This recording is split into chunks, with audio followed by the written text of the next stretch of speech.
แม่บทสีแต่ผู้นั่งของผู้ชายส่วนเราผัวแต่ผู้พ่อทองคำมีลูกชายอยู่3-4 คนก็คือแม่ที่แม่ท่าประกาศสุกัญญานี่นะหลายผู้หลายคนครอบครัวของผู้กาแล้วตกมาสมือนี่แหงแรงหลายหากินลำบากลำบนเจ้าคิดว่าจะไหนเขาเขาจะสีเรียงลูกเรียงเต่าเขาไงสิ่งที่จะไม่เขาคือว่าเนี่ยพี่ลีนั่นล่ะรอได้รอเครื่องปรุงเฮ็ดกะเพรามึงเกิดมาจังไหนมึงก็นั่งจับเจ้าเหงาหอยแต่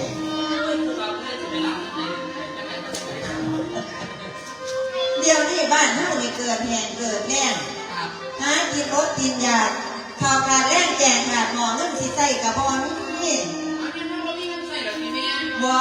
เงินบ่มีจักบาทจะเศร้ากูไปซื้อบ่เขียมาซื้อกูได้ซื้อ5 บาทนึงเขาขาย10 บาทแต่ว่าแม่ไปขอแบ่ง5 บาทมันสิอิ่มกันบ่เนี่ยมันว่าแม่ว่าขอบคุณค่ะขอบคุ น้อ ณ งไปย่างเบิดแล้วแม่ที่แม่ท่าจะนั่นคือกันย่าน่ะแม่ว่ามันพ่อไปหารับจ้างรับไปมันกูอยากซื้อกินกับเด็กผู้ว่าของเจ้าว่าเขาเถ่าเพื่อนอันพ่อกับพ่อขีนท่านเป็นสัตว์ไปเอิญน้องแม่ติดถามเพิ่งว่ามันสิอยากไปหารับจ้างรับไปบ่ใช่ค่ะไปเร็วเมียทาเมียพี่นี่ร้านสุกัญญาพ่อแม่เรียๆว่าดีเนาะว่าที่ปากกันเนาะสองทาปนมตาเยิมพ้นคำว่าสุดท้ายนั้นผู้มาตั้งใจต่อตัวของคงนั้นจะพันได้ไม่พอขอแก่ร้อยดังขาให้เรื่องลายสดเศร้าอายุยืนไปทั่วเท่าอย่าได้เก่าละสี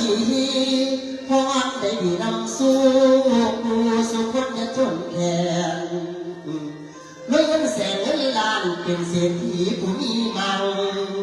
ให้ได้รับแต่งเล่นเศร้าอย่าเป่ามือมีเงินการไปยกยืนลูกหลานแน่แน่หาเป็นจักรพรรดิสินำพูดงานมาซอยตีก็ยังได้ใครท่านไปตั้งเรื่องนี้สองครั้งมีจำจือคือเมตตาเป็นสื่อผมเองที่ผู้อายอยู่ใต้ต้นเกิดพวงคันผู้ที่เป็นพี่นั้นมีสายตาบอกพวกเขา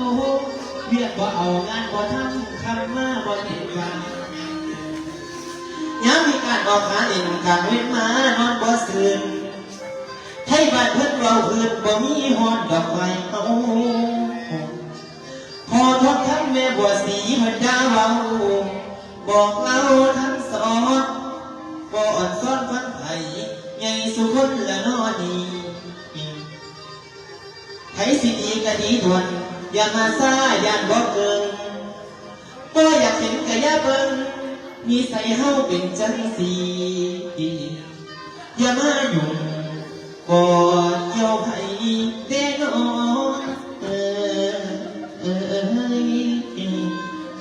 นี่นะพอพระพันแม่บัวสีเจ้าสองเล่าในกันหนึ่งเกิดทองทองสองเท่ากันดีบ้าถูกผู้ด่าที่สิวาเมท่าส่วนตัวผมซื้อเมที่ผู้อ่านเป็นคนขี่ข้านส่วนทุกอย่างแม้กระทั่งกินข้าวกับขี่ข้านอย่างกินข้าวกับข้าวแม่โอ้ยข้างแม่มันจะนอนอยู่มาจนเราภาษาเรียกสามเนี่ยกินข้าวข้าวโค้งข้าวปั้นข้าวกับกระโดดละแม่คุณจะไม่มีการแม่งแผ่ปากเขาแย่ก็มีเขาหน้าที่แม่ก็กูเป็นแย่สูงมันกระดุดอยู่ตัวละกูกับตรงนี้ที่มันเป็นคนขี่ข้านนั้นงานก็กูต่อโคตรเกิดมากเป็นเรื่องเป็นไม่ของกูภาษาไม่อย่างก็รออ้าวขาดอะไรสัมปทานแค่อย่างกูจะตายกูกับน้อง ตื่นขึ้นมีหน้าที่อย่างเดียวถ้าจะเต้นโตไปหากินเราพุ่งใต้ไหลไปทอดพุ่งเนี้ยเข้าบ้านตี 5มึงมาต้องคืนก่อนมึงขนาดที่ดูเรียกขอบว่าเฮ็ดกับเขาขนาดตัวอีเมกินเข้าใจป่ะฮะ ไอ้หลอนเลยตั้งเจ้าบ่อนเล่าบ่เอาหูใส่ตั้งเจ้าพ่อแม่บ่เล่านั่นก็บ่ฟังแม่อันนี้จะนั่งซื่อนี่เจ้าเห็นดีเห็นงามทั้งหลายเวทีมันบ่แม่ โอ้ยผู้ฟังลูกโซกันอยู่นี่สนิทแม่ก็พร้อมผู้ใดจักคนแม่ที่แม่กับพ่อพร้อมแม่ถ้าแม่กับพ่อพร้อมจะพากันเล่าญาติโซกันอยู่นี่แม่นี่เรียนสิถามลูกเต้าจะได้เงินนี่บอกให้ลูกมาฟังดูเถอะ ลูกเลยเขาคนอื่น2 คนนี่พี่แฟนจะไปใส่มาใส่บ่รู้พอครับผมต้นเบิ่งอยู่นี่ร่วมกันไปกันมามีสิ่งพวกอะไรเอาสีสันพอแดงความสบายใจผมเล่นท่ากองนั่งกับน้องใช่ไหมสิไปหาเหตุการณ์ในงานมาใช่มีใส่สินมาเจียวของข้าวกับพอกับแก โอ้ยเป็นความคิดที่ดีเนาะเท่าจังสีแล้วก็แสนแห่งอย่างมากผ้าใหญ่สิไปเหตุการณ์เหตุขึ้นมาตีลูกหลานเฮ็ดรอบบ้านมันสิไปเฮ็ดท่านไหน ไปเรื่อยๆนะครับแกเพิ่งจ้างมาเลยสมัครบริษัทประกาศรับสมัครกับสีเรียนทำเอง เอาแสดงว่าสิไปท่านบ้านท่านขายท่านเอื้อนสุดดิโอ้แต่สิไปท่านไกลเนี่ยแกจะบ่มาดอกท่านไปมันกลับไปให้ตาญาให้งานเดินลูกด่าเดินดิ้นเลยดิ้นได้เงินได้ทำแล้วกันให้ส่งมาหาพ่อกับแม่เฒ่าๆอยู่ที่นั่นอย่าลืมอันเป็นจังไหนเนาะท่านเนี่ยสู้สิไปนักเขาบ่น้อมสิไปเหตุการณ์เหตุงานเนี่ยพอว่าไปยังมีการ เอาข้านขนาดจังไหนจังหวะสั่น คอยกระท่าเพื่อกันคอยให้ประเทศท่ากำลังมีรัฐกำลังหลอดท่ากันกระเทียมพูด เอาสู้ยังไงก็เขาคน ไงพอกับไปหาเงินมาเนี่ยหนุ่มประเทศเหมือนจะมียักษ์ที่พอไปหาเงินก้อยกันอีกจุดคอยกินที่บ้านดูเลขเจ้า โอ้ ผู้ใดที่ไม่อยากได้กินกูจะกินยักษ์หลอกไปเลย เป็นก้อนขี้ตี นี่บอกว่าอื่นเนาะ นั่นว่าคองว่ามี พอที่จริงเขาว่าไป เออ มึงจะว่าไปว่าที่ถ้าสั่นไปเขาว่าไป อยู่ไร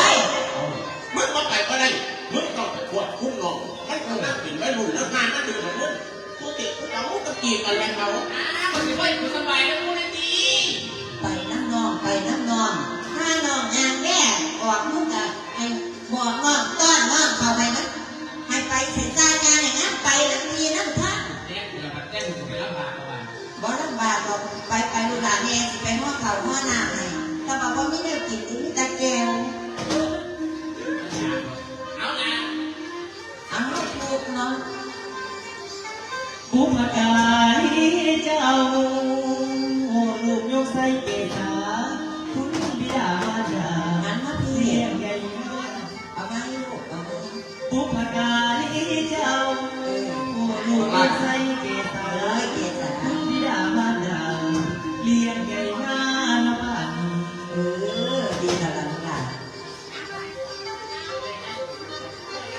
ในงานเดียมีเงินแล้วสิกลับมาเลี้ยงพ่อแม่ให้โอนเลยดูแลให้พ่อแม่ อยู่แล้วไอ้ถนอมเองกับทำงานหัวตาสัมผัสใดดอกดาวมา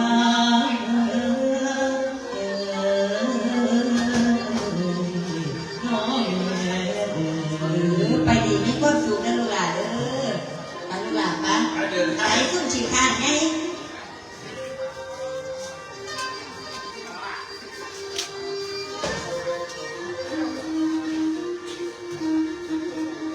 ทางนี้ที่บ้านที่บ้านเดี๋ยวลาลิตาเดือดเดือดเนื้อพี่น้องไม่จำจืด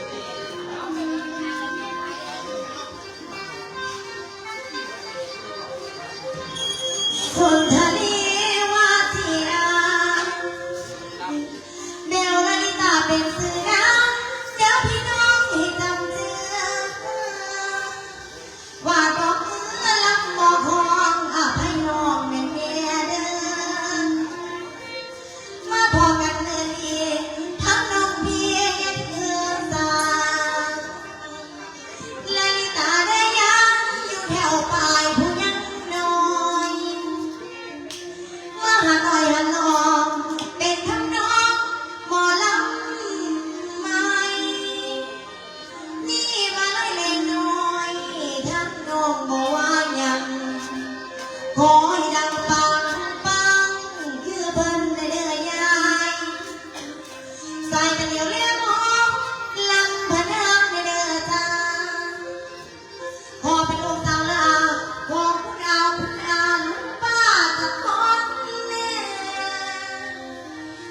แลนมาทั้งแก่ยังเป็นเด็กเล็กน้อยอภัยลาแม่เนียเอ้ยพี่น้องเอ้ย มันยังมาหนีเลย ลงตัวเองว่าโกทำตัวกว่าจ้าหาทายใส่หลอกหลอนเลยเราอีกนักมองเบิ่งอย่าลาพอดีเย้จ๋าคอยสิเว้าให้เจ้าฟังตั้งแต่คอยนะเป็นสาวเป็นเด็กกูบ่าวมันตีมันโดงมันตองบอกครับบอกว่าสิมาหมันมาหมันสุดท้ายเนี่ยป่านคอยเมียน้องโดงในอีย้าย โอ้ยเป็นอย่างที่ว่าจับไปว่าดีๆไม่ใช่สิครับ มันจับมาหมันนอนเกิน เมื่อเราเป็นพวกดอกลูกลาเดี๋ยวเลยถึงทับในวันต้นโพธิ์ศักดิ์สิทธิ์ถึงยิ่งวันต้นโพธิ์ตัวนั้นศักดิ์สิทธิ์เพียงแต่ขออย่างกระไรสิยาอีหลี เขาบอกไปพึ่งเราไปมอง ไปไปเจ็ดสิครับไป ห้างเกีย เพราะว่ามันห่างขนมหมุน เอาเอาเอง หัวกัดเนี่ย เอาล้างเดียวบอกตามเลยเด้อล่ะ จ้า สาธุเลยตะขาบต้นโพธิ์ศักดิ์สิทธิ์ สาธุเด้อเจ้าค่ะต้นโพศักดิ์สิทธิ์ เมื่อนี้ลูกหลานมาขอผัว มีโรงแรมมาของ ขอให้ลูกหลานเป็นผัวจะไม่ต้องมีไปเถิด เธอ ก็เป็นค่านี่สิ สาธุ สาธุ ว้ายไม่ไหวหรอก ไม่ยังไง ไอ้เนี่ย ไม่ยังผีหลอกเลย ไปเสียเด็กโรงเรียน สิเจ้า เฮ้ยบ้านนอกลงมาเบิ่ง คนมันมีชั่วโมงเล โอ้ย ย ไปห้องเรียนเพื่อนเด็กผู้บ้าเขาเสียเด็กเราบ้านมีแต่บุร สวัสดีค่ะสวัสดีค่ะเป็นไก่สีอย่างว่าจะไก่สีนี่พี่ครับผมสนองอีสีจุ๊บสนองอีสีดารามาขอผัว พอหัวพอดีเลยหัวไก่กับมาหาเนี่ยทุกอย่างมาขอเนี่ยทุกอย่าง ต้องขอเรียนที่ไหนโน่นเขาเสียเนี่ยคือเสียไปจะไปการเนาะเด็กไปเรื่องอะไร กระสันขอไปก่อนเด้อเป็นสองคนมันมาสามเขามีสอง อย่าให้คนพูดเรื่องเยอะเลย เราจะสองคน ตกอกที่ใจกดซ่อนอีกหน่อยไม่ควรจะได้แค่เรื่อง สวัสดีครับ สวัสดีค่ะ คืออย่างน้องครับ ชื่อดาราจะอาสา ลูกของน้ำน้ำต่อพอที่หลาว่าอย่างน้อยเยอะดี มาขอผัว โอ้มาขอผัวเยี่ยมจังกันเลยนี่มีไอ้กับมาขอเนี่ยที่หนีกัน ชื่อกันเนี่ยตกสเปคเลยว่าสั่งเฮาว่าเป็นคู่กันเป็นยังไงอาจารย์ แจ๊คไอ้ว่าต้องมันจับดีกว่าเนาะ อ่านเป็นคนที่เลิกเสียหน้าไปทั้งไหนมา ไปจัดเนี่ย จัดทุกบอก จัด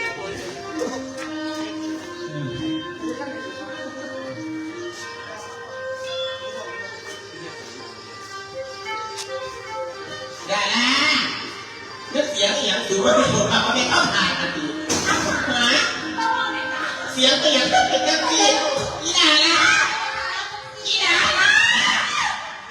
อีหาเอ้ยมันแต่ยังจะมาเลิกกันให้พี่น้องว่าก็ถือว่าไม่ได้อ่านพี่น้องนั่งก็ติดเดือนเนี่ยฮะ ยายอายทำไมคนเยอะแยะ โอ้ยอีกแล้วเนี่ยเขาก็กินอะไรกินดีวะเพื่อนก็มีก็หมายความว่าจะไหนฮะ ก็มากันนะน้อยยายมากันเรียนจ้ะ ทุกคนแต่งงาน เอาไปเสียผัวไม่ได้หนา เป็นนอกให้คุณจำหน้าเลยว่าโทรมาแค่นั้นที่มึงมากันเลยแบบพี่ที่ โอ้ยนี่เป็นมากันแล้วมั้งเนี่ยเอากันแล้วเนี่ยเนาะถ้าคนที่บ้านนี่ทองกันจริง เป็นแค่ขึ้นอีกกันงานเนาะถ้ามากันที่ไปขึ้นไปบ้านไปเล่านักพอนั่นเองไปขอเอาเรื่องกันเองเอาเนี่ยมึงแค่มากันอีกเด็กท่าไป พระเดินเข้าไปครับ ไปก็เดินทาง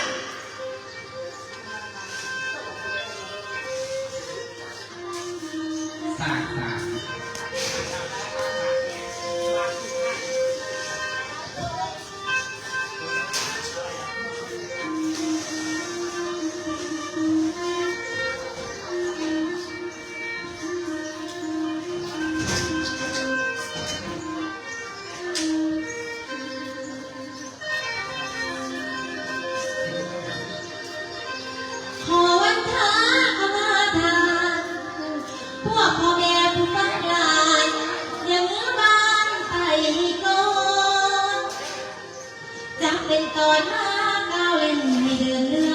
นิทา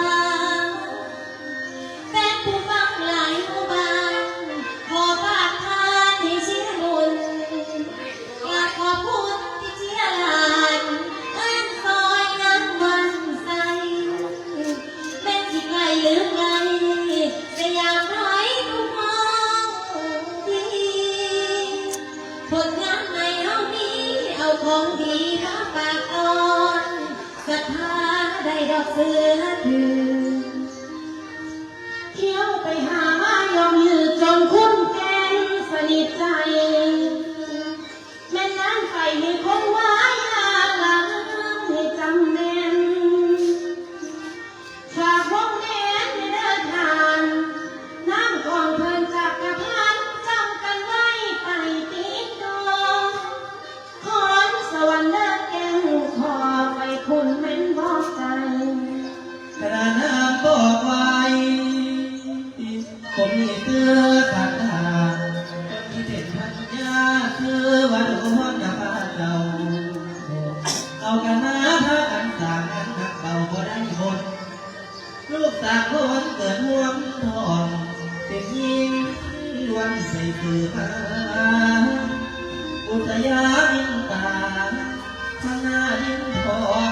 ที่ดนอีกคนผู้ที่อาจไปได้หวังใจได้ทุกอย่างที่ทำอย่างกระดานตางที่ตีกาเหตุได้เป็นคนใจดอกจีนเมา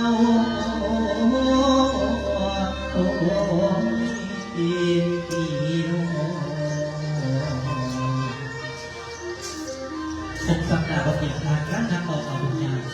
ตั้งบริษัทรับเหมาก่อสร้างจนเท่าไหร่ครับพี่กับถ้าการสุกี้เป็นงานใหญ่ๆนะคะแค่กระบ้าองค์อื่นแต่ละอื่นจนเป็นวันมีโดนผ้าโดนเรื่องนี้แหละกิจการของพ่ออีกล่าไปได้ดีแน่นอนแต่ว่าพี่คิดว่าอยากจะขยายสาขาต้นการโครงงานของพ่ออีกในสาขาพี่ได้ตั้งให้ป้าดอนแล้วก็ปีชาติครับเป็นออกคืองานพี่เดินตั้งแต่ตอนปีชาเราเกี่ยวกับถ้าเกิดเป็นไฟก่อนการทำต้นการคนงานนี่มันจะปีมือหาเลยแล้วไปหอดไปละปลาดอนเลยป้าบอกนะมึงไปทำยาโสมึงไปตีไปเวลามึงไปตีไปยาโสไปตีไป เรื่องนี้นะครับปะดอนผมนี่ให้เกียรติศักดิ์ไปจัดการเรียบร้อยแล้วบอกสู่เสียงปะดอนพระคุณกระดุกเกียรติศักดิ์เสียงนั้นผมไปหาติดไว้วันใดแน่เหมาะสมตามสาราประชาคมหมู่คนสนทรี ไปหาเสียงถึงก็ไปกินกะลาประชาคม ไปวันนี้ที่คนครอนคนสัญจรเดินทาง มันมีแม่นกินได้ ตามสารากลางหมู่บ้านคงติดไว้ในอ่านเห็นเดโนวันนี้ปีเสียครับเรื่องที่เสียสร้างพวกผมไปเนี่ยก็ต้องรู้นะครับเพราะว่าผมกับไอ้ปีชาเนี่ยทำต่างข้างสมเสียเรียบร้อยทุกอย่างเลยครับดีมาก